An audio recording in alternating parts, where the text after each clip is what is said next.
Saudi আরবের বিভিন্ন অঞ্চলে আবাসন, শ্রম ও সীমান্ত সুরক্ষা আইন লঙ্ঘনের অভিযোগে এক সপ্তাহের ব্যবধানে ১১,৩০০ প্রবাসীকে গ্রেফতার করেছে দেশটির আইন শৃঙ্খলা রক্ষাকারী বাহিনী। একই সময়ে ১৪,৮৫৫ জনকে নিজ নিজ দেশে ফেরত পাঠানো হয়েছে। গ্রেফতারকৃতদের মধ্যে সবচেয়ে বেশি ৬,২৪৪ জন আবাসন বা রেসিডেন্স আইন লঙ্ঘন করেছেন। এছাড়া সীমান্ত সুরক্ষা আইন লঙ্ঘনের দায়ে ৩,৫৪৩ জন এবং শ্রম আইন অমান্য করার কারণে ১,৫১৩ জনকে গ্রেফতার করা হয়েছে।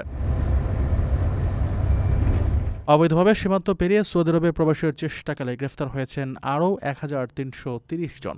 এছাড়া অবৈধ প্রবাসীদের আশ্রয়, কর্মসংস্থান ও যাতায়াত সহায়তা করার অভিযোগে আরও ১৪ জন দালালকে গ্রেফতার করেছে নিরাপত্তা বাহিনী।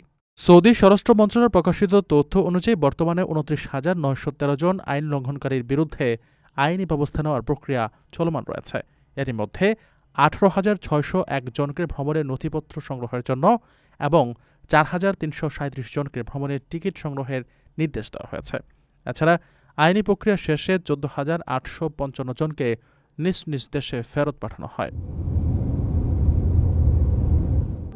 প্রবাসীদের জন্য নির্মাণ হচ্ছে দেশের প্রথম স্মার্ট সিটি, যেখানে থাকছে স্কুল, মসজিদ, হাসপাতাল, সুইমিং পুল, হেলিপ্যাড, পাঠাগার, জিম, সুপারমার্কেট, শিশু পার্ক সহ সকল নাগরিক সুবিধা। মাত্র ৩০ লাখ টাকা বিনিয়োগে মিলছে আকর্ষণীয় ফ্ল্যাট। প্লাটিনাম ইনভেস্টরদের জন্য ঢাকা বিমানবন্দরে ভিআইপি প্রোটোকল সুবিধা। বিস্তারিত জানতে যোগাযোগ করুন স্ক্রিনে দেয়া হোয়াটসঅ্যাপ অথবা ইমো নাম্বারে।